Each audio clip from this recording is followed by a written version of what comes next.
entre les Burundais en exil et ceux restés au pays à travers des informations bien fouillées concernant tous les domaines. Le magazine Humura Burundi est diffusé sur le web via le site de la RPA www.rpa.bi. Humura Burundi. Merci d'être au rendez-vous. Bonsoir et bienvenue au magazine Humura Burundi de ce 17 octobre 2019. Commençons par les principaux titres. Le manque de devises affecte le fonctionnement des usines locales, utilisant plus de 90% de matières premières importées. La production de la Brarudi a baissé de plus de la moitié, d'où le manque de certains de ces produits. La presse burundaise de plus en plus muselée, le CNC vient d'imposer un code de conduite pour les prochaines élections, un code avec des restrictions en ce qui est du travail des journalistes. Et enfin, dans ce magazine, nous vous parlerons également des difficultés éprouvées par les Burundais du camp de Lusenda en République démocratique du Congo pour se faire soigner. Le HCR ne donne plus de médicaments au centre de santé de ce camp depuis 2 ans. Inès Rekiza est avec vous pour la présentation. Côté technique, c'est Lucie Kabera et Aimé Steve Nyungeko. Tout de suite, le développement de ces titres. Encore une fois, bonsoir et bienvenue. Commençons par la page médias. Les journalistes n'auront pas le droit de diffuser les résultats des urnes avant la publication officielle de la CENI en 2020. C'est l'une des mesures prises par le Conseil national de la communication dans le code de conduite imposé aux médias et aux journalistes opérant au Burundi. Le contenu de ce code de conduite est avec Émile Nibasumba. Les professionnels des médias s'engagent à ne pas publier ou diffuser par quelque canal que ce soit, l'Internet compris, les résultats provisoires ou définitifs d'une élection avant la publication officielle. Selon le code de conduite présenté aux journalistes ce mercredi, cette publication officielle est faite par la Commission électorale nationale indépendante où ses démembrements et le journaliste n'a qu'à reproduire les chiffres. Nous sommes à l'article 10 du Code de conduite des médias et des journalistes en période électorale 2020. Selon ce code rédigé par le Conseil national de la communication, les sondages sont également à bannir dans le prochain processus électoral.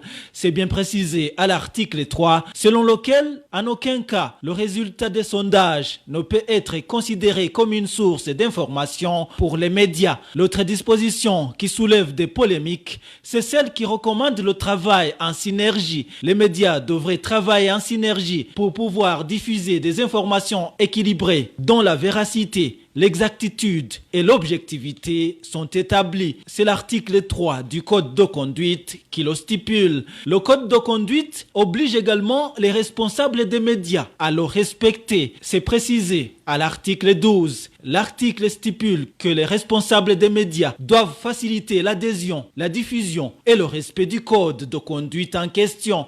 Les droits, les obligations et les sanctions pouvant aller jusqu'au retrait de la carte de presse. Voilà ce que contient en général ce code de conduite de 14 articles imposés aux médias par le Conseil national de la communication. Merci Émile Nibasumba. Cet article 10 de ce code de conduite du CNC n'a d'autre visée que de favoriser la tricherie dans la publication des résultats des élections de 2020. Réaction du président de l'Observatoire de la presse burundaise, OPB en sigle. Innocent Mourozi rappelle que les observateurs ainsi que les journalistes donnent en principe les résultats au fur et à mesure que les décomptes sont faits dans les bureaux de vote. En fait, en réalité, l'objectif de tout ce code-là, c'est l'article 10.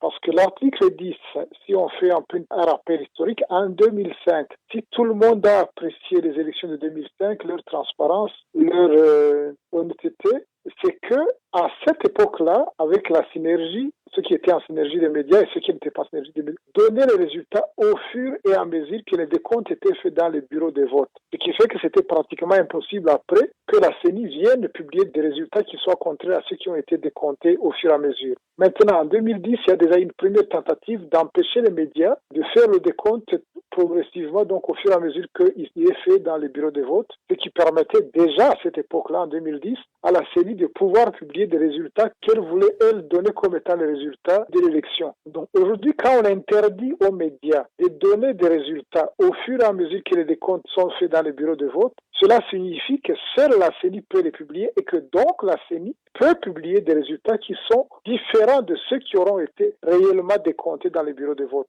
Ceci permet de pouvoir tricher sans qu'il y ait la moindre possibilité de pouvoir dire le contraire. D'autant plus que nous savons que la participation d'observateurs indépendants sera extrêmement limitée, si pas inexistante. Donc, tout ce code-là vise à rendre le moins transparent possible cette élection, qui le sont déjà pour d'autres multiples raisons, mais elle vise à encore plus fermer toute possibilité de donner des résultats qui pourraient être contraires de ceux de la volonté de la CENI et donc de ses commanditaires, le gouvernement. Au moment où certains médias se sont réservés d'apposer leur signature sur ce code émis par le CNC, Innocent Mohodzi souligne que ce code devrait avoir été consenti par tous, y compris les médias. Mais pour lui, rien ne va changer puisque le gouvernement a déjà pris la décision de violer les libertés et droits des citoyens en général. Encore une fois, le président de l'EPB. Bon, Isanganiro et Iwachu sont les deux médias qui, tant bien que mal, tentent de manœuvrer dans les tout petits espaces d'information plus ou moins libres qui puissent encore exister. Ils ont demandé un temps de réflexion. D'habitude, les codes de comportement durant les périodes électorales qu'il y avait eu par le passé avaient d'abord été convenus entre le Conseil national de la communication et les médias. Les périodes entre 2010 et 2005, on avait eu de longues discussions avec les commissions nationales chargées de la communication, les CNC. Bon, mais maintenant, ils amènent un code tout fait qu'ils proposent aux médias. Les deux demandent un temps de réflexion. Bon, c'est une tentative d'essayer de l'améliorer, mais encore une fois, tout ça n'est que coup d'épée dans l'eau, parce qu'il n'est pas possible de demander quoi que ce soit au gouvernement burundais actuel, parce qu'il n'y a pas moyen de demander une liberté particulière pour un secteur particulier quand l'ensemble du pays n'a pas de liberté, quand l'ensemble des lois du pays sont des lois répressives, des lois restrictives de toutes les libertés, de la dignité des gens. C'est l'ensemble de la façon de gouverner le pays qui doit être radicalement changé pour être ramené à ce qui avait été convenu à Arusha et à la Constitution qui en avait découlé. C'est toujours le magazine Humura Burundi, parlant économie à présent. Pénurie depuis quelques temps de certains produits Brarudi, que ce soit en mairie de Bujumbura ou à l'intérieur du pays.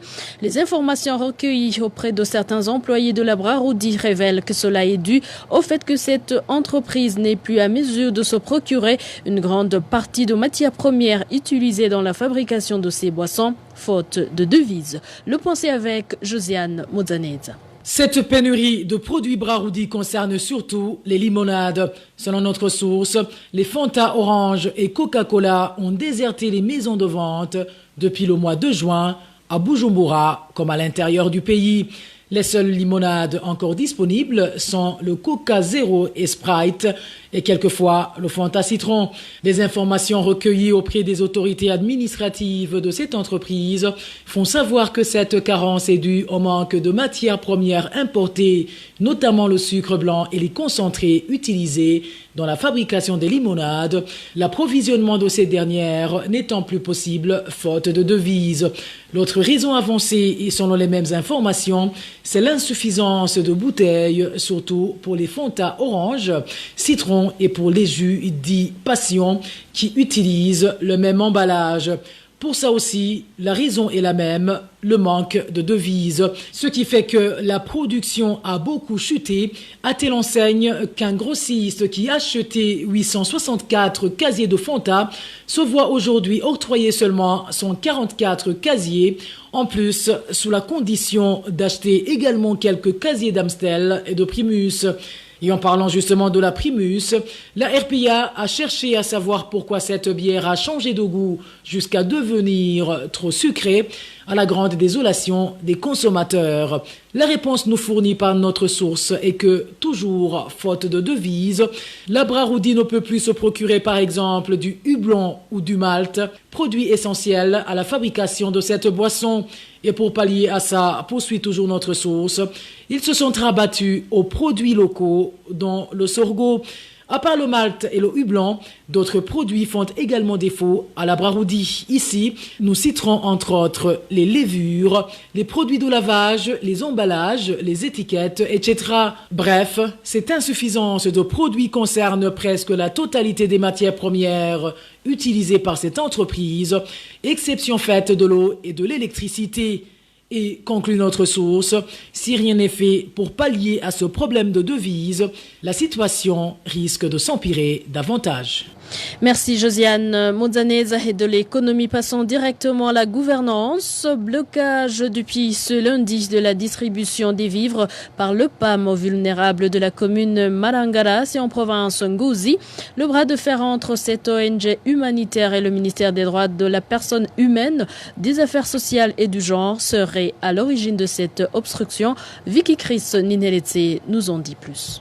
Cette aide est constituée de plus de 150 tonnes de vivres destinés aux indigènes de toutes les zones de la commune Marangara. L'aide est composée de haricots, farine de maïs, d'huile et du sel. Selon notre source au chef-lieu de la province Ngozi, où sont situés les bureaux du PAM, ces vivres devraient être transportés vers Marangara dans 4 camions. Depuis ce lundi, les employés du programme alimentaire mondial PAM étaient prêts pour le transport et la distribution de cette aide, selon toujours notre source. Chose qui n'est pas jusque-là faite à cause d'une mésentente entre le ministère des droits de la personne humaine, des affaires sociales et du genre et le PAM. Officiellement, le ministère de la Solidarité avance le manque de temps pour accompagner cette activité. Un argument avancé via leur représentant du Centre de développement familial et communautaire CDFC d'Ongozi. Mais d'autres informations dignes de foi font savoir que le ministère de la Solidarité ne veut pas que le PAM apparaisse dans cette activité. Il ne faudrait pas que ce soit les véhicules du PAM qui déplacent cette aide, ni que les agents de cette organisation mondiale portent toutes choses portant l'emblème du PAM. Le ministère veut s'approprier complètement cette action, ajoutent nos sources. Ce jeudi, les camions qui étaient chargés des vivres destinés aux indigents de la commune Marangara ont été déchargés et les vivres ont été remis dans les stocks du PAM du chef-lieu de la province Ngozi. À ce propos, nous avons essayé de contacter Charles Ndio Kugayo, responsable du Centre de développement familial et communautaire Ngozi, CDFC en sigle, mais sans succès. Nous avons par la suite cherché Martin Niviabandi, le ministre des droits de la personne humaine, des affaires sociales et du genre. Son téléphone sonnait sans que personne ne décroche. De même que le portable d'Emmanuel Hachonsanze, administrateur de la commune Marangara. Et donc aussi, rendons-nous à Changuzo, où les enseignants des premières années en commune Mishiha ont été sommés de contribuer plus de 50 000 francs burundais chacun pour le compte du parti présidentiel, le CNDD-FDD. Révoltés, ces enseignants demandent au ministère de l'Éducation de les rétablir dans leurs droits, surtout qu'ils subissent déjà des menaces alors qu'ils ne sont même pas membres de ce parti. L'IDTC avec Marie-Ange Ilakodze. Ces enseignants sont exigés de tirer cette contribution du parti CNDD-FDD dans la seconde partie du per diem de la formation de recyclage qu'ils ont suivi vers la fin du mois d'août cette année, juste avant leur rentrée de l'année scolaire en cours. Un per diem leur octroyé depuis ce mercredi 16 octobre à la Banque Obu. La condition d'accès à cet argent est la présentation d'une attestation de service à la banque. Et pour avoir cette attestation, la direction communale de l'enseignement a exigé le paiement de cette contribution du parti présidentiel, ce que dénoncent ces enseignants. Ce qui nous a le plus étonné, c'est que les responsables de l'enseignement refusent de donner ces attestations aux enseignants qui n'acceptent pas de payer une contribution du parti CNDD-FDD. La somme exigée est de 4 000 par jour et par enseignant. Pour les 14 jours de formation, c'est 56 000 francs burundais. C'est le directeur communal de l'éducation Apollinaire et le représentant du parti Jérôme Tegiridje à Mishiha qui l'ont décidé ainsi. Ces enseignants parlent de vol, étant donné qu'ils ne sont pas tous membres du parti CNDD-FDD. Ils ont été menacés du déploiement s'ils ne contribuent pas. Nous jugeons cet acte de vol qualifié. Nous ne sommes pas tous membres du parti CNDD-FDD. En plus, ils nous ont menacés de nous muter en commune Utihinda de la province Muyinga si nous ne donnons pas cet argent du parti CNDD-FDD. Nous demandons au directeur provincial de l'éducation de suivre de près cette situation. La rédaction de la RPA a contacté Apollinaire Minani, directeur communal de l'éducation, ainsi que Jérôme Tegiridje, représentant du parti CNDD-FDD dans cette commune, mais sans succès. Marie-Ange, il a causé cette deuxième et dernière tranche de per diem n'a pas été octroyée aux enseignants de Michiha seulement, mais aux participants à la dite formation de toutes les provinces du pays. Une tranche leur accordée plus d'un mois après la clôture de la dite formation. Et en santé, le choléra fait toujours parler de lui en mairie de Bujumbura. Un nouveau cas a été détecté ce mercredi au quartier Teza de la zone Kamenge.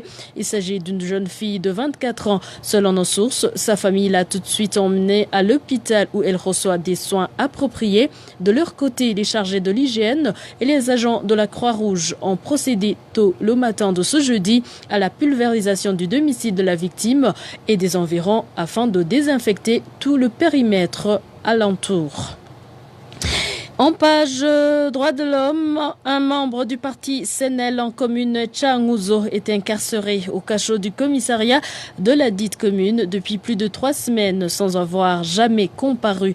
Il est accusé d'atteinte à la sécurité, de possession illégale d'armes à feu, une accusation réfutée par les partisans du parti CNL qui parlent plutôt de montage et qui demandent que justice soit faite. Le procès avec Trésor Nyongabo. Le détenu en question s'appelle Dieudonné Kazowagenda. Chargé de la sécurité au sein du parti CNL, il totalise 25 jours d'incarcération dans les cachots du commissariat de police de la commune Changuzo. Selon les informations recueillies sur place, il n'a jamais comparu devant les juridictions depuis le 22 septembre, jour de son arrestation. Une preuve, selon les membres du parti CNL, que les accusations qui pèsent sur le leur ne sont pas fondées, vu qu'ils n'ont jusqu'ici pas trouvé de preuves de ce dont on l'accuse.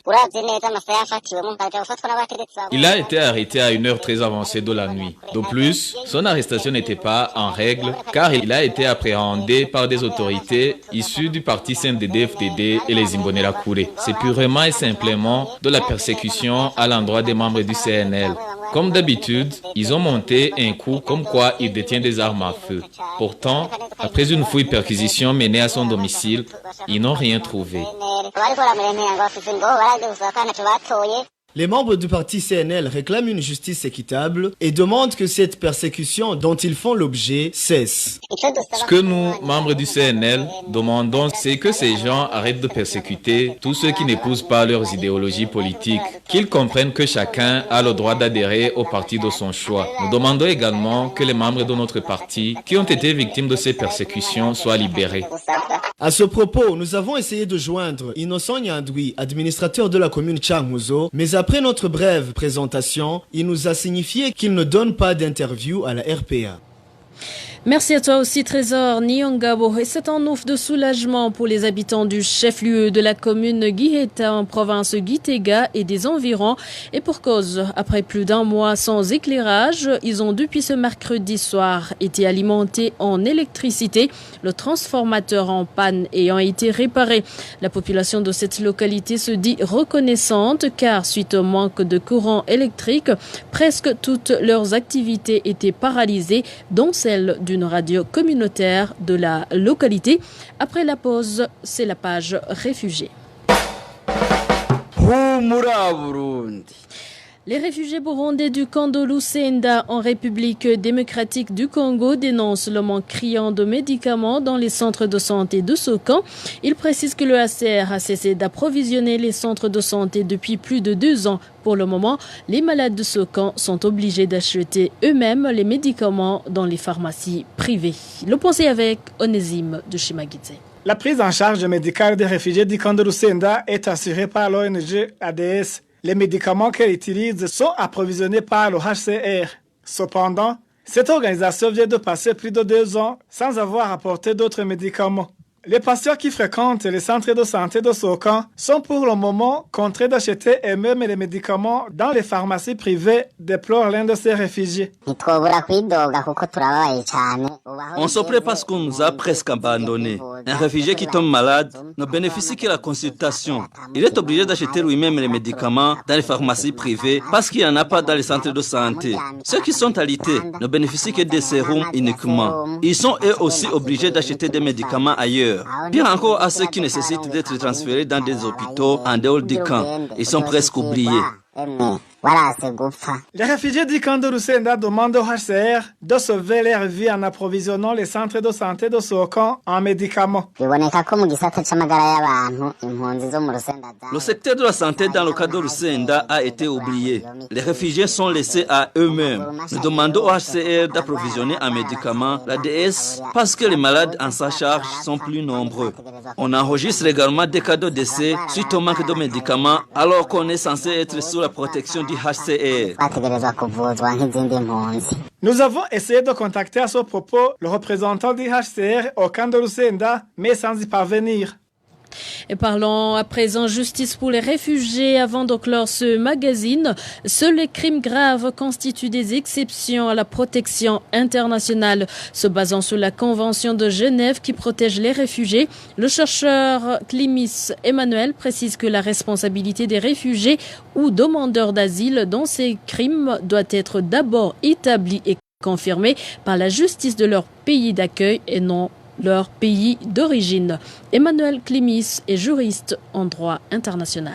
Avant tout, il faut rappeler que le statut de réfugié, il concerne toute personne, d'après le texte de la Convention de Genève, qui craint avec raison d'être persécutée du fait de son appartenance à un groupe social ou de ses opinions politiques, et qui, du fait de cette crainte, ne peut pas se réclamer de la protection du pays dont elle tente de quitter. Donc, c'est évidemment lié potentiellement au fait d'être potentiellement poursuivi dans son pays d'origine pour une série de crimes ou de délits. La Convention de Genève prévoit effectivement des exceptions au droit d'asile pour des violations du droit, donc pour des personnes dont les actes sont tellement graves que ça les exclut de la possibilité de réclamer une protection internationale, mais attention, ça ne vise que les crimes les plus graves, on parle de crimes de guerre, on parle de crimes contre l'humanité, de crimes de génocide, et surtout ça vise une procédure d'exception pour l'octroi du statut de réfugié, et pas pour le fait, après que ce statut ait été obtenu, de mener des opérations de police conjointe par la suite, quoi. Il faut aussi rappeler qu'a priori, la charge de la preuve dans une situation où un réfugié ou un demandeur d'asile, il y aurait une suspicion évidemment sur le fait qu'il ait pu commettre des crimes graves de droit commun ou de droit international, eh bien la charge de la preuve elle incombe à l'agence nationale, en l'occurrence tanzanienne, qui s'occupe des réfugiés. C'est pas une responsabilité burundaise en l'occurrence, les demandeurs d'asile qui sont sur le territoire d'un État se mettent sous l'autorité de cet État et doivent être traités comme des nationaux de cet État devant notamment le système judiciaire. Et réagissant sur les récents accords de partenariat des polices tanzaniennes et burundaises pour la traque et échange de malfaiteurs, Emmanuel Klimis souligne que la Convention de Genève n'autorise pas les policiers burundais d'arrêter sur le sol tanzanien les Burundais sous statut de réfugiés pour les ramener au Burundi. Encore une fois, Emmanuel Klimis.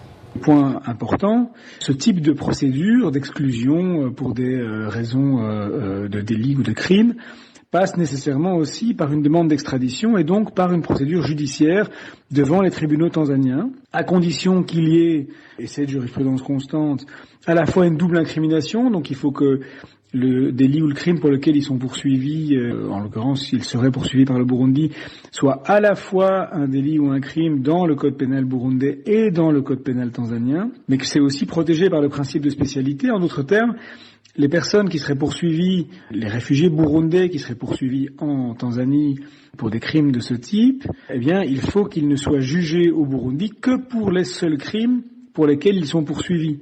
Et pas qu'il y ait un crime qui serve, entre guillemets, de prétexte pour les extrader, et qu'ensuite on les juge pour d'autres crimes, et éventuellement des délits politiques, puisque, et c'est mon dernier point, les délits politiques, eux, sont forcément exclus de ce type de mécanisme, puisque la notion même de réfugié, elle est fondée sur la possibilité pour des personnes qui sont poursuivies pour leur opinion politique de quitter le pays dans lequel leur vie ou leur liberté serait menacée à cause de ces opinions politiques. Il n'est pas question, en vertu de la Convention de Genève, que les policiers burundais qui viendraient sur le territoire tanzanien invités par la Tanzanie puissent opérer eux-mêmes et directement des arrestations dans les camps de réfugiés et ramener avec eux directement les personnes qu'ils auraient arrêtées en franchissant la frontière. Ça, par contre, devrait passer par une procédure judiciaire en Tanzanie même.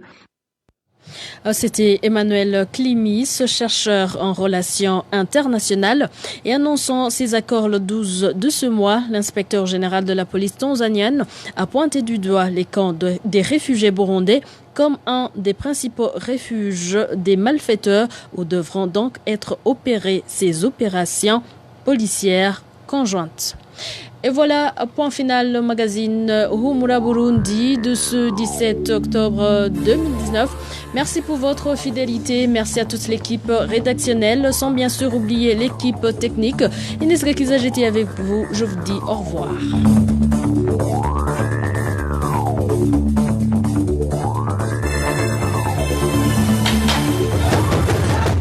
C'était le magazine Humura Burundi. Un magazine comprend pour relier les Burundais en exil, et ce toujours au pays, à travers une information de qualité.